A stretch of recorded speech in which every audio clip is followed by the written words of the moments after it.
And let's talk about the writing a little bit, because, I mean, we've done a lot of shows over the years. You love the stage stuff. I mean, I love the stand-up. You made me love getting dressed up. You know, I mean, I've been playing ethnic dad characters for a very long time. Back in, 1996, 97, I think. You know, over 20 years, I've been, a guy called Enzo Piazza in Sydney and we had this show called the Ducumpari Show, the two old Italian blokes. And we'd get dressed up as old Italian guys and do that. But then I just stuck to stand-up over the years. But then when we started doing shows, we started doing sketch shows. And I find that you're probably one of the best sketch comedy writers in the country. You know, working with you has been fantastic in that aspect, and it opened my mind to sketch writing and also acting. But, you know, I've done a whole lot of ethnic dad characters and other kind of characters because of you. So I thank you for that. Tell me a little bit more about the process of writing sketches. Thank you, Joe. You know, I love your Italian accents, uncles, mums, dads. I can never get enough of it. Like, I can just listen to that for ages, right? Because, you know, and I've told you that, but I just love it. But with a sketch, you know, even when we did some of the live shows, like the early shows, I did a show called Habib on Parole, right? And that went to I vaguely remember that, yeah. And then it went to Lord of the Kebabs, the Fellowship of the Hummus, which is a massive, like, it got, it was big, you know, it was a great title back then, right? It was a huge title. Great title. You know, and the title was like funny, and it got a lot of attention, but the numbers on that show were incredible. And I just gave it a go, right? I just did I go. So how I work is, you know, I go on title first. So we come up with a funner title, you know. So I always put myself in the audience's point of view, perspective. What are they going to see first? They see a title first. They see the poster. They see an image. Right? So I always work backwards. So we had a title, we come a sketch, and I just applied stand-up comedy trace to it. Like the sketch has got to start good. It's going to end good. Yes, right? Absolutely. It's got to start. Yep. And my theory on is, like, you know, that I give anything a go. I don't care. Absolutely. I you know, people go, oh, geez, you're fearless. I go, well, you are fearless. I don't see myself like that one, because I just think like this. I think I can always save the sketch or any stand-up if it goes bad anyway, because of the improv. Like, I go, even if it goes, you know what, we'll get out of it. We'll have a few jokes. I'll muck around. I'll do some improv, and we'll get out. And then we can always axe the sketch or axe the scene. That's what. So in my mind, there's an out. So there's no embarrassment. Like, you know, what's the worst? The worst is going to happen is the sketch is not going to work, but we'll still save it anyway. And off we go. That's the way I approach it. Well, I can vouch for that, because in one of the shows that we were doing, because I pretty much I was the executive producer of the shows. Yes. We're coming up, you know, with these ideas for the sketches. You came up with this idea called joke translation, right? And I'm going to try and show a clip. We had Basil. He had to get up and say the Greek joke. Rob Shahady had to do the Lebanese joke, and I had to do the Italian joke. Now, we had to say these jokes in our mother tongue. So I had to get up and say this joke in Italian, and you had to, obviously, I would tell you what the joke was, but you then translated it in English to the audience. And I said, nah, man, this is not going to work, Taz. This is ridiculous. I mean, I love you, I love your ideas, but this is a crazy out there idea. How are they going to? So if there's Italians in the crowd, they're going to know the Italian part, but the joke's already ruined. So when you tell them it in English, it's ruined for them. And there was a lot of Italians coming to the show. This is not going to work. And I didn't know any Italian too. I had no Italian, of course, or any Greek or any. Well, we will. We'll show a clip. We'll show a segment of this to the listeners and the viewers. And I thought, you know what, Taz? I'm going to, you know, I trust you. I'm going to give it a go, but we're going to give it a go for 2 or 3 times. If it does not work, if it dies in the arse, we're removing this from the whole show, because I'm not. You know, the way we work, we like to have a show that's absolutely funny from the start to the finish. Yes, we don't like any down points, right? No. This ended up being probably one of the funniest sketches of the entire show. One of the funniest things that we've ever done together, I would say. It became a highlight. Absolutely, it was an absolute highlight, and I think that we repeated it from our 20th anniversary tour. You got on stage and we did it in front of 2,500 people, however many was that night at the Indoor Theatre. Yeah, and it killed. And Pascali, eu hoje me evento na veste no pouco sexy petia.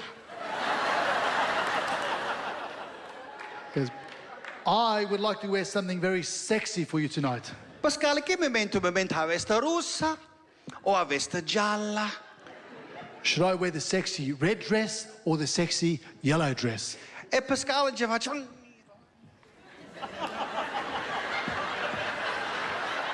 Mi stare sempre tu che rompi non vedi che mi stavo lavando, mi stavo facendo la barba sempre tu, mi stavo profumando, ma non mi importa, mettete che vuoi.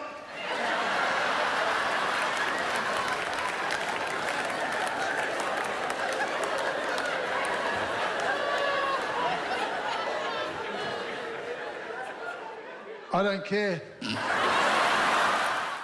So, that's a great thing that you have. I think that you're one of the best comedy sketch writers in the country, and you are fearless. And, it's interesting, the process behind that whole, how you write. Like, ideas sort of come to my head. And I go, I just want to... And when an idea comes to my head, Joe, my inclination is to give it a go. Let's give it a go. We can always nut it out a bit, but we can make it work. I mean, that joke translation worked because, there was some performance in there as well. You and I performed. We did a bit of acting. It was great. But we saw the audience, stand-up comedy is fast-paced, gun, it's just bang, bang, bang, bang, right? And that's what we're used to, right? Yeah. But that was a different laugh. They were crying.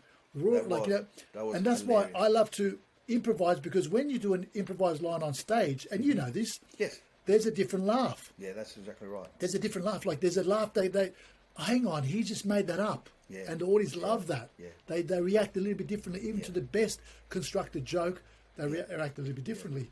So, even when we laugh at each other. I mean, there's plenty of times when during a show, we're we're on stage and we just crack up. Oh. And it's infectious, isn't it? The audience then just goes along with it. And that's one of the best things about doing those sketches.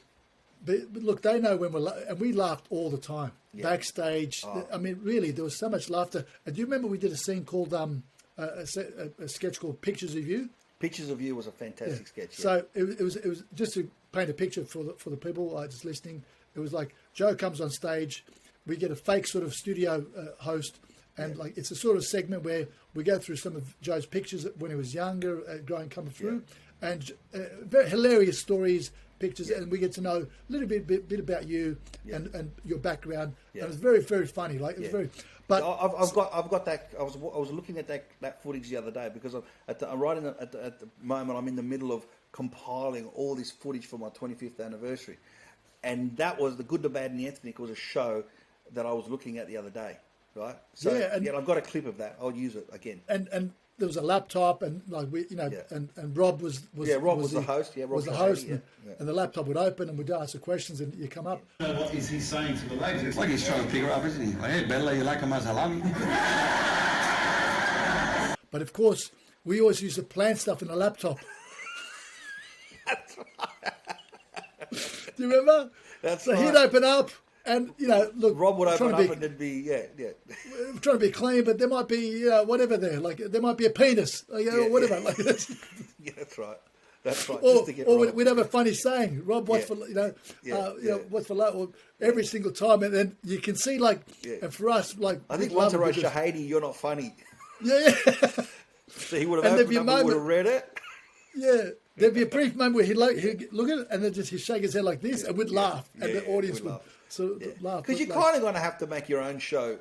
When you've been doing shows over and over and over, we would do hundreds of shows a year. Yeah. And you'd have to have your own fun backstage, I don't think people... Look, I don't think they realise when we're on tour and everyone's successful in their own right and you do tours and when we come together, it's just beautiful and it's so enjoyable. But I don't think people realise what goes on backstage. And we should give them we should paint some picture for them. They think we're back there rehearsing. Yeah. It couldn't be further from the truth, right?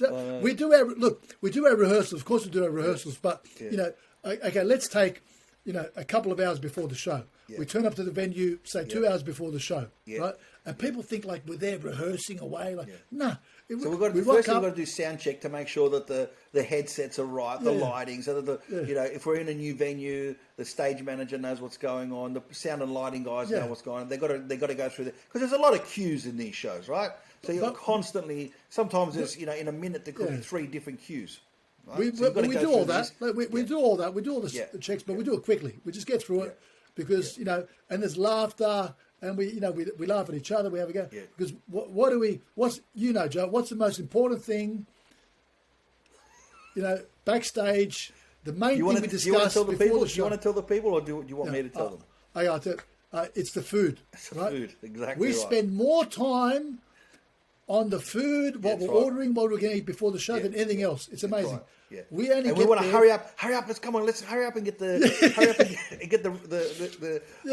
the practice out of the way, the rehearsals. Come on, finish the rehearsals. Where's the menu? Checks. Has anyone seen the menu? Yeah, right? That was the especially Rob. Thing. Rob was a big like that. Oh, Rob, so, that's the only thing. Food, he was so fussy with food. And we'd text each other like, "What's going on?" Like, not about the show, not about things. No. Okay, what's the menu? What's on the menu? Are you getting the salmon? Who's getting the salmon? Can we get some calamari? This, that, and the food would come. And we would just have a great feed, backstage. If people could see, they're probably thinking they're memorising the lines. They're praying. Couldn't be. In fact, let me paint a picture for people and I love to do this. Joe Vardy is I love it because there's a lot of comics backstage. Like I'm very relaxed backstage. Now you can talk to me backstage. As long as I've done my preparation, which I do my preparation, I'm sweet, right? Yeah. There's a lot of people like our good mate Akmal, he loves to jump around and pour water over his head and have his pockets empty and walk back and forth, Carl Barron, he likes to be, on his own and just concentrate. Fair enough, like everyone's got their own preparation. But Joe and myself, that's what we get on. The most relaxed individuals you could probably get, once we've done our preparation, right? But I am very relaxed. I've been backstage where they've called my name out. I said, sorry, I've been talking to someone, so I've got to go. And people think maybe they're just there standing the curtain. Let me tell you, ladies and gentlemen, we're backstage. We've finished our meals. Now, Joe loves to go on his laptop and do his work, right? Yeah. He'll do his work. We're having laughs. There's a lot of work when you're producing a show like that. There's so much stuff going on. You're producing, you're doing you're booking the venues, there's publicity, all sorts of stuff, right? Flights, accommodation, there's all sorts of stuff to do, So Joe's there and I'm watching with interest, right? And I swear to God I saw this. I'm not even making this up. Joe's on his laptop and I think someone was introducing you, George Capanaris or somebody was, introducing you. And I'm watching this. Ladies and gentlemen, coming up next. Now, you remember Joe's still on his laptop looking down like this, head down. I think I know what you're going to say. And I'm watching this and I'm watching Joe. Ladies and gentlemen, coming up next. And he's performed all over the world, UK, US, Canada, everywhere. Still on the laptop, head down. What do I do? Okay, still would have let him get up. Please welcome Joe Vardy. Only when Joe Vardy will he stop typing, stand up, and just walk out of the stage. Incredible. Right? Okay, if I didn't see it, people wouldn't believe it, right? No, but and you go on and you just from the opening. And it used sometimes it would annoy me because I'd be in the middle. Remember, I'd be in the middle of a sentence. I'll be typing an email. Joe, I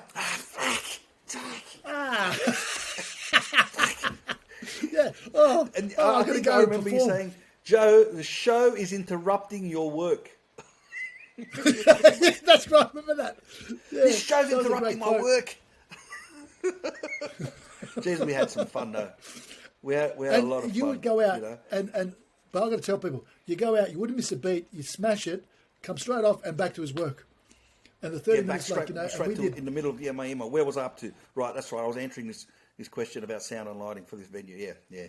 So Tahir, I really want to start talking about your TV shows because you had a couple of TV shows up on commercial TV that were your own shows that you wrote with Rob, and I mean, that's not an easy thing to do.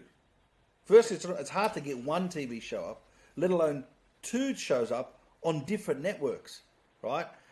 Talk us through that process. Well, it's off the back of a lot of the live shows. So I did all the sitcoms of Fat Pizza, Swift and Housos. We did movies, we did overseas episodes. But Joe, you probably know that I've always working on ideas. I'm actually one of those guys that work on 10 different things that I'm comfortable with. In fact, I enjoy it. You know what I'm saying? I actually enjoy it. If I don't have 10 different things to work on, I'm not happy. I always like to work on it. It just keeps me busy. And so off the back of a live show, I had this idea written on my laptop about this sitcom, which became Here Come the Habibs, right? That's a TV show it became. Now, people can understand, right? So this show is about a Lebanese Arabic family. They're living in the suburbs of Sydney, for example, low socio-economic area. They win lotto, mega rich, and they move to a rich suburb, and they stuff up the suburb, and the neighbours are not happy. That's basically the essence of the show. It was kind of like the ethnic Beverly Hillbillies. Correct, yeah, ethnic Beverly Hillbillies, but we've never seen anything like it on our TVs. Now, here's an interesting fact for your listeners, Joe. I mean, this idea was sitting on my laptop for 10 years. Can you believe it? Yeah.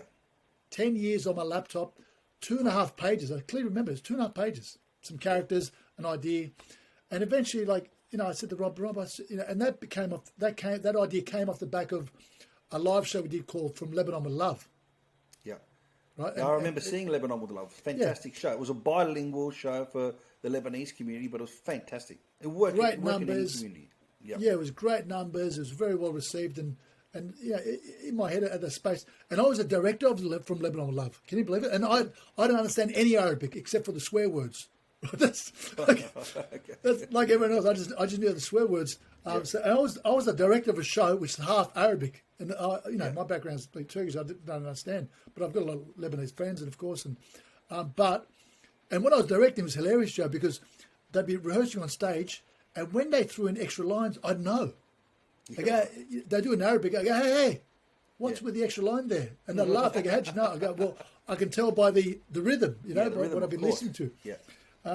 So this idea, so Rob, I think we should do something about this, and then so we honed the idea. Yeah. We took it to a friend of Rob's who we met, Ben Davies at the time. Mm-hmm. Yeah. And this is the guy that's done Bondi Rescue. Yeah. He was the executive producer of Bondi Rescue for over a decade, which has gone all around the world, and he loved the idea. So we got into shape. And at that stage, we had sort of 2 production companies sort of, saying, look, we love this, right? Yeah. And then we went with Jungle, which were fantastic. And then we did a lot of work on it, and we had a great document in the end. It's a great pitch document. Yeah. We took photos. We had the characters. And I think the landscape had changed. That's why the show got up. The Australian landscape, even maybe 5 years earlier, the networks wouldn't have done that show. Too risky, too risky, right? Yeah. But because now we got people are downloading, streaming, Foxtel, all sorts of different stuff. They know that views are going down unless they do something different. It came at the right time. And so they got the document. Channel 9 in Australia, to their credit, said, you know what, we're going to do a show like this. To their credit, like 5 years ago, even previously, they wouldn't have done it. Yeah. They said, this is brilliant. They pulled it. They said, yeah, we're going to do this. It was very exciting. But it took people don't understand, at least 3 years. Wow. In the making. Wow. It's not like, here's a document. So we had an idea. We get a Ben. Then we get a production company. Then we have meetings galore to work on characters, the storylines, the depth, pictures, back and forth. It goes to the network. Yet they give their feedback. It comes back to us. We work on it again. And then, we get to try to get some funding. A lot of stuff, I often tell Rob, my partner in both those projects and other people, if I knew it was going to take that long, I'd never do it. I'm not going to spend 3-4 years to, but That's in true. the time, That's true. During the time, you just do it. Like you just take each step. But there's a lot of people. There's a lot of steps that go along. Even we would pitch to, we'd pitch somewhere like the SBS right? Yeah. And SBS, they would have, the guys, I remember he said, they would have 600 submissions a year, 600, and 300 would be comedy, right? Yeah, wow. And they can only have 2 slots at the time, two they could say yes to. And one of the projects at that time was always Paul Fennick, right? Because he had runs on the board and he was very good at what he did. And he had, all those shows. So there's one spot available for everyone else. And he also said that the ideas would come in and there'd be a massive pile, wouldn't be read. And there'd be a pile that'd be shortlisted of 20. And the shortlisted would be people that had runs on the board. And luckily for us right now, we go and I said, if you come in with an idea, at least your idea will go there, it will be read. And that's all you want as a creator. You want your idea to be considered. Even if it's a no, that's okay. But as long as it's considered, a lot of people and if people don't understand, they send scripts to Disney and Pixar, and they're not even allowed to read it. People don't understand this. Did you know that? What do you mean they're not allowed to read it? So if you send them a script unsolicited, right? Oh, right. Okay. Uninvited, they will not even read it. Right. Because legally, they know that they're not allowed to. Because if they read it and they're working on something similar, they will sing. They could be up for copyright infringement. Exactly. So everything you send to Pixar, they'll just throw away.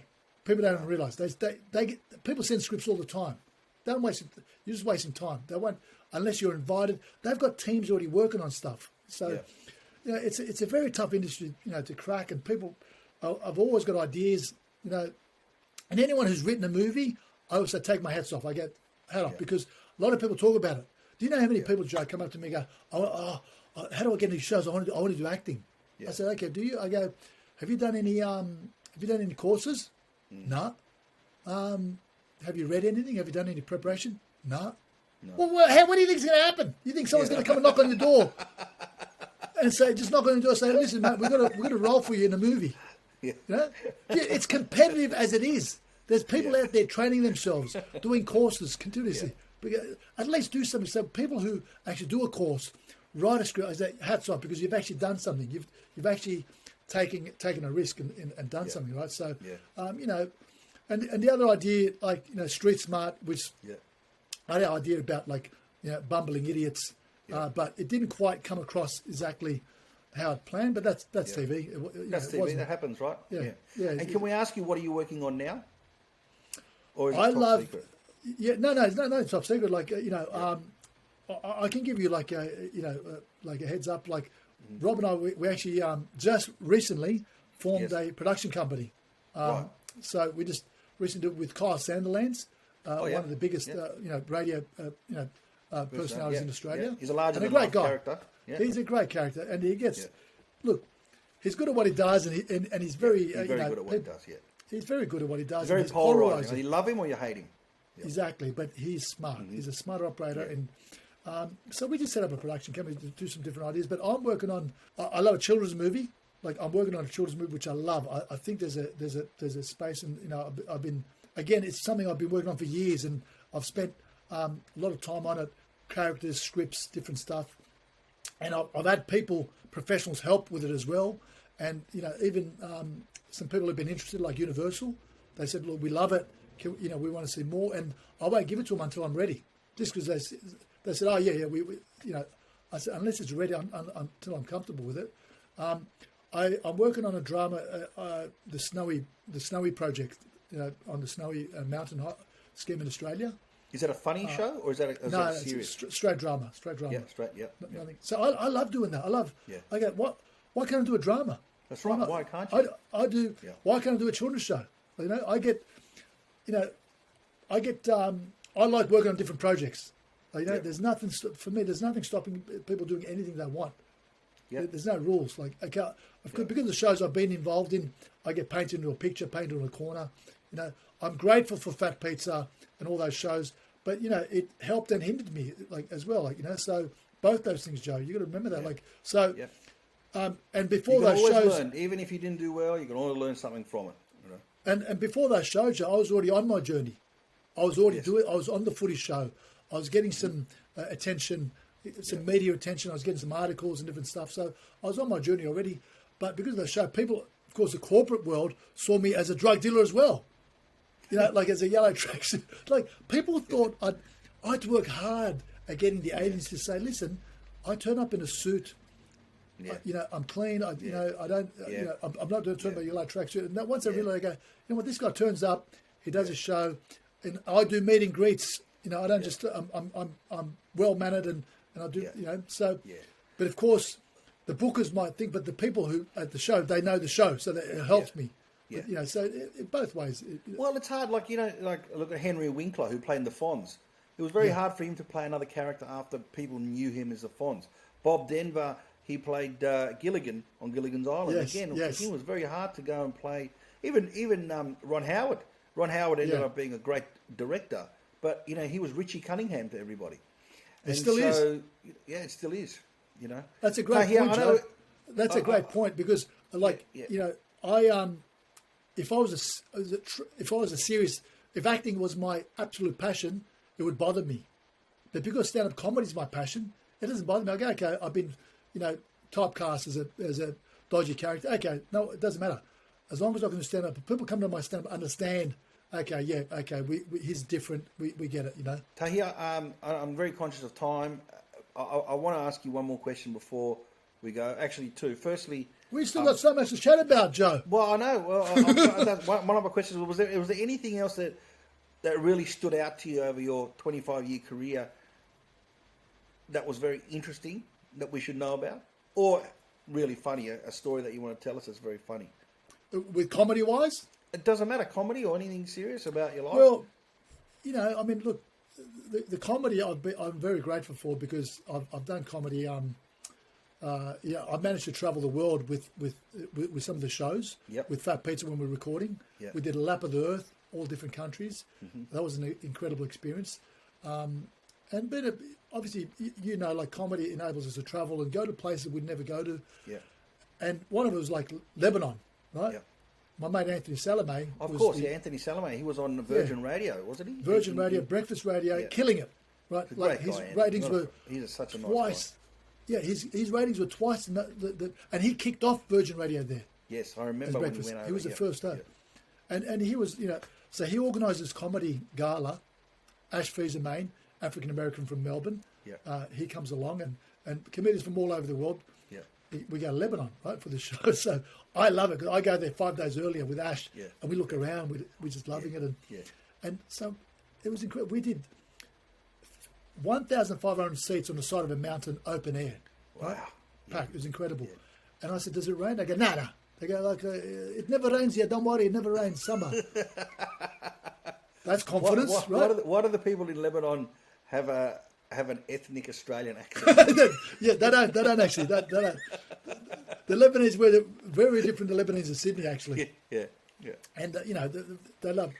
They're all up with the modern cultures. Everything is great. Yeah. But I remember going around the country. We go, 1,500 people is great, and we went to Byblos, like historical town, like, you know. Yeah. And I looked at, it was near it was like the ocean. I go, what's this built? I go, it was a massive stadium built, like seats. Yeah. And there was a stage. I go, what's going on here? Mm-hmm. What's it? They go, what's it? 8,000 seats, Joe. 8,000 seats. Outdoor again. Who's this for? Kenny G. Kenny G is massive in Lebanon. Yeah, we had 1,500 and he had 8,000. And he doesn't even do one joke. What? But look, didn't you tell me some funny story about some people on the billboard in Lebanon? Oh yeah. Like I saw what I loved about going to Lebanon was because all of a sudden, like, you know, I'm from Australia. I was born in Turkey, but I came to Australia when I was 3 or 4. Yeah. Grew up in this country, educated here. So I'm Australian. And Turkey's an amazing. If anyone's never been to Turkey, you've got to go. I've been to Istanbul twice. I love Istanbul. It's one of my favourite cities in the world. And my next on my list is got to be the Turkish Riviera. It just looks. I could not believe when I went to Istanbul, the nightclubs, the outdoor nightclubs that start off on the road, and you don't know. You sort of come out you come into the nightclubs from the road, and then there's this. It's like downhill to the ocean, but all different platforms of seating, bars. What amazing nightclubs there is there. Anyway, sorry, continue. We went back to Turkey as a family when I was 18. Right. As all of us, we went there just as a family holiday, just see all the things. And I'll never forget. Like I mean, I'm from Ankara. I was born in Ankara, like the capital. So people think Istanbul is the capital, but it's not. No. But here's, and you know, I won't go back because you know this podcast is called "Tell Us Something We Don't Know." Yeah. Well, I won't go back to Turkey because I haven't done the army service. All right. I refuse to go. Like every other ethnic. I can't go back. Why not? I haven't done the army service. I refuse it because like I'm not going to. But even do the still army. now, so if you go back now, they'll arrest you for not doing the army. There's no having done the army. age. There's no limit. There's no age limit. There's no, you know, they'll get you at the airport if you're on the list, you know, and unless you've paid a fee, Joe, unless you paid a fee, and Which of course is how much? you have to do 2 years service. Well, it's changed over the years. Then you have to do 18 months service, and then if you pay like 15,000 euros, you have to do 1 month, and then that became less and less. And I said, look, I don't want to do any time. I'll pay. I don't want to do any time at all. You know what I mean? I'm not there. Yeah. But because I've got a degree, apparently I go in as an officer, so I can, you know, I can boss my 2 brothers around if they come with me, right? But yeah, I don't believe, like, you know, I'm not going to. It's just a waste of time. I'll do it for a laugh, but I wouldn't do it for any other reason. But we went to. I remember going to Istanbul, 2:00 in the morning. The bus stopped. We got out, and people were everywhere, and I'm going. Is this the shops were open, the markets, there was a buzz. I go, is there some sort of festival on or something? And I go, no, this is just like every night. And we forget because, you know, in Sydney it's almost embarrassing. We close. Our airport shuts it's at 11 p.m. It's embarrassing. Oh, no, we're not like, you know, it's the Grand when you go Bazaar to a 24-hour is city. one of the most amazing places I've ever been. I just love the spice market because, you know, I love food and cooking. The spice market there was just sensational. Speaking of food and cooking, you've actually, on a side hustle, run a whole lot of cafes, right? Yeah, so it's basically... Are we allowed to talk about that? We can talk about it. Yeah. No, we can talk about it. So I kept all the drugs, and then from that money... And then I turned it. Basically, my family, like, you know, my parents worked very hard in factories. I got the migrant story. My mum working in Dunlop and my dad working in Kellogg's. They worked hard, and it was incredible. Like, you know, when you think about it, Kellogg's was in Balmain, wasn't it, back in those days? Mascot. Oh, right. Mascot. Okay. Yeah. And you know, it's an incredible decision. I still think about all the, you know, the migrants that they came to Australia, and my parents signed up as young people with young kids, and you had a choice in Turkey to either go to Germany or Australia, and most Turkish people went to Germany because it's close, and that's why a lot of Turks are there. There's millions. So right? that's something I didn't know.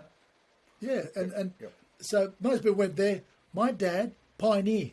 You know, he goes, you know what? And they were scared to go to Australia because they'd heard about these Aboriginal people. You know, like they were scared of all these sort of stories. And my dad, we're going to the other side of the world. And the Aboriginals were scared of the white people. they were scared of the ethnics. Yeah, they were scared of the ethnics. And so, you know, my dad, when I think about it, I go, what a decision to, like, say, in his 20s, I can't even decide what to have for breakfast. Yeah. Like this guy, he said, when I go to Germany, we could have an easy decision. Australia, where he knows nobody, we go there. And of course, a lot of people, you know, I'm not sure if a lot of people know this, but my parents had the same story as a lot of other migrants where people aren't aware, but the migrants only justified their migration by having this story. We're only going to go for a couple of years, make a bit of money, and then go back. That's right. Then come back. Yeah. So a lot of people aren't aware of this, and that's how they justify in their heads. Yes, because they've got their sisters, brothers, family, parents all there. Yes. Why would you just pack up and go to the other side of the world without any plan to come back? But of course, once you come here, they start earning, working hard, and just take my hat off to all migrants. And they did it harder than us. People came to Australia in the 1950s, 40s. Incredible. What they went through is unbelievable, right? Yeah. So they get here, they work hard, and then my parents open up a business. My mum, like, you know, with my brother, opened up a seafood shop in the city centre of Sydney. I remember going to that shop. Yeah. Yeah. And we've had like And then we, then my brothers, I remember it was a big moment. It's an important story because I was teaching and doing comedy. Comedy was getting busy. And I was getting pulled, like I was taking a lot of days off work. And because I do a lot of extracurricular activities for the school, like the school play, the musical, which I used to direct, the principal liked me and she said, don't worry, so I had I remember clearly with teaching, Joe, you had 22 sick days, right? Full paid sick days and 22 half sick days. And teachers were so scared to get to the half sick days. For me, I'm going, what? I don't turn up, I still get half my money. That's a good deal. Yeah. And they ring up, you had to ring up when you took a day off, right?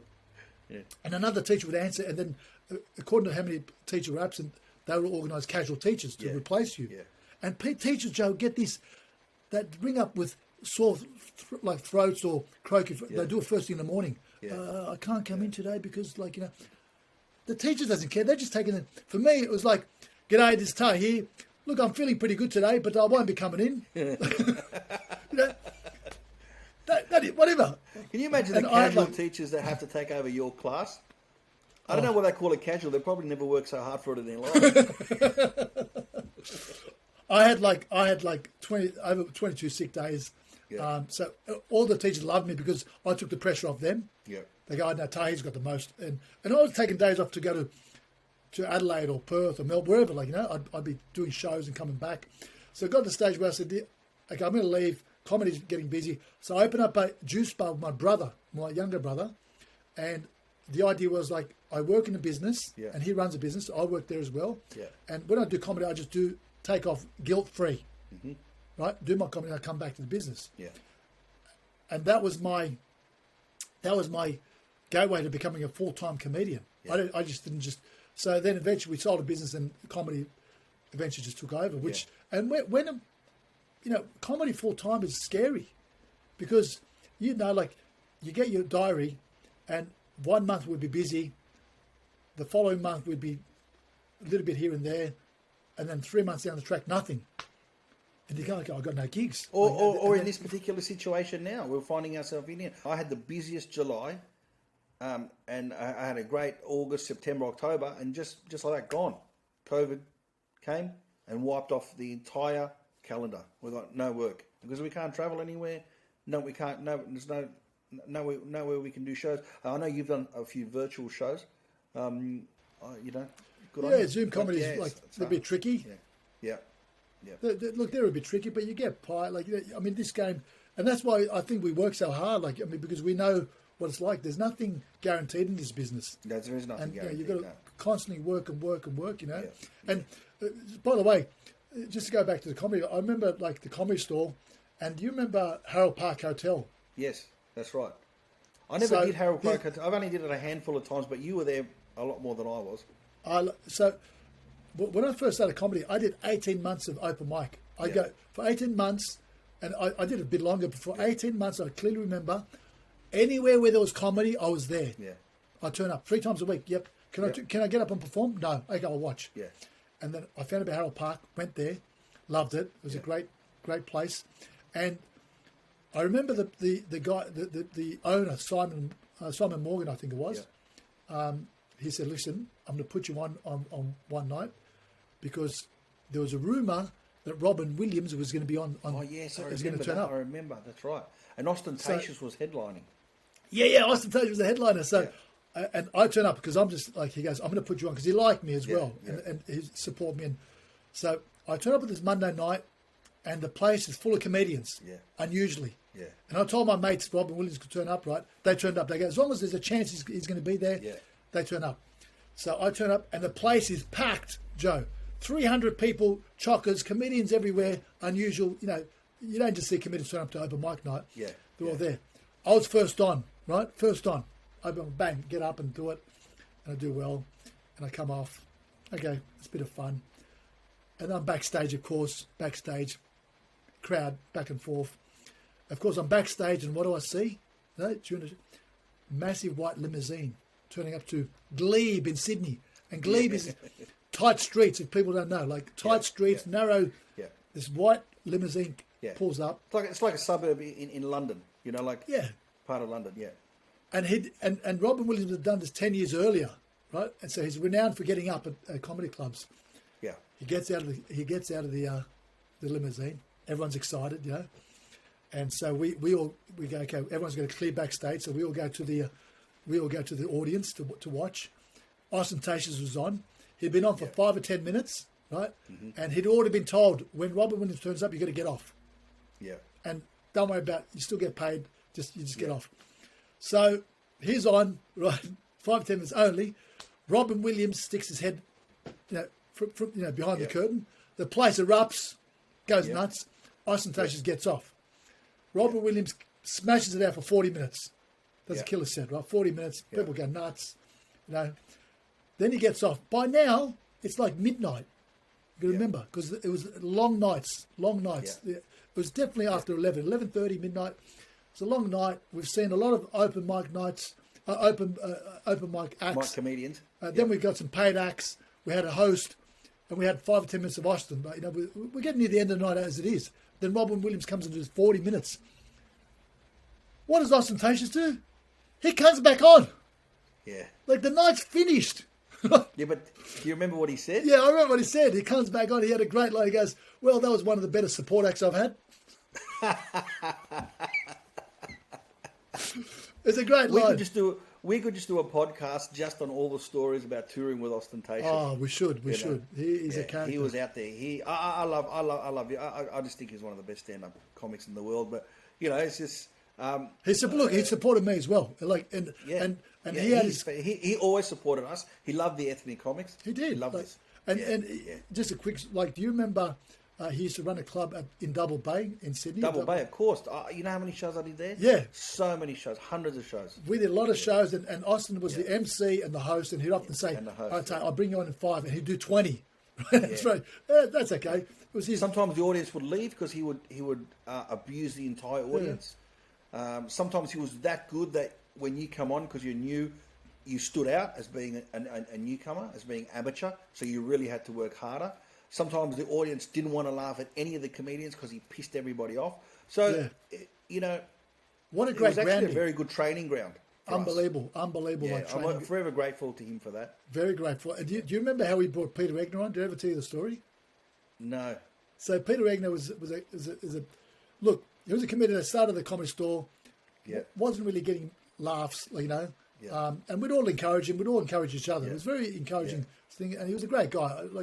And eventually he was a postman by day, wasn't he? Well, eventually he became a great comedian and won an award. And then became but he went full time, and then he started taking all sorts of gigs that he shouldn't have. And that's what happens when you go full time too quickly. But early on, we turn up at the Double Bay Comedy Club, right? And I'm there backstage, just back of the room listening. And Peter Egner's next up. And Ostentatious goes up, and this is the intro. I'll never ever forget it. Next up, ladies and gentlemen, is a comedian who's never got any laughs.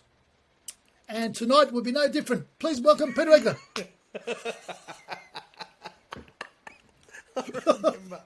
I remember. Can you imagine being introduced like that?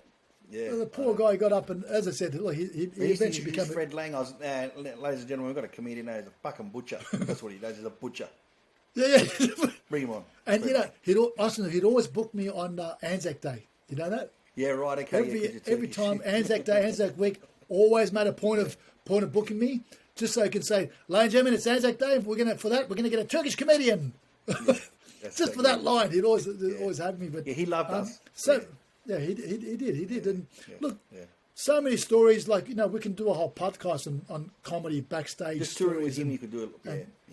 And we've barely touched on all our tours and shows and stuff. And maybe we'll chat again, further down in the series.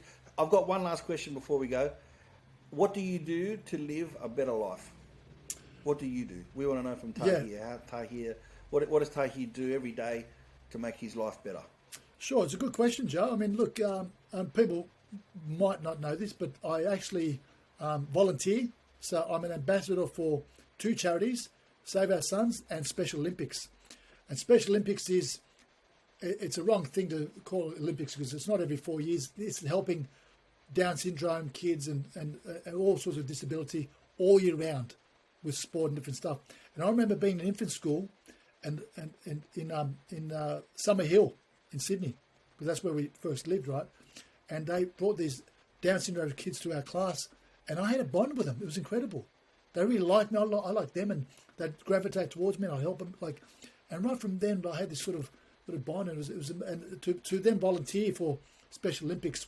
They play sports every week because it gives them something to look forward to.